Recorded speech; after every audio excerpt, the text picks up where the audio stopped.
we are looking at how to pronounce the suffix TION, or spelled as TION, as the end of words. We're going to be looking at a few examples. It's essentially pronounced as shun, shun, every time, unless there is an S before it. You'll understand what I mean by looking at those examples. This is a word known and said as section, section, shun. You can hear this shun sound, section. Similarly, position, position, shun. Proportion, proportion.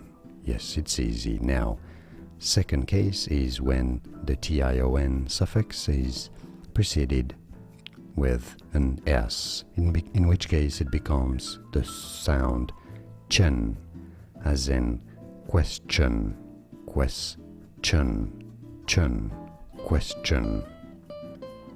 Digestion, digestion. Finally, exhaustion, exhaustion. So the sound shun or chun is how to pronounce the suffix TION. And now you know.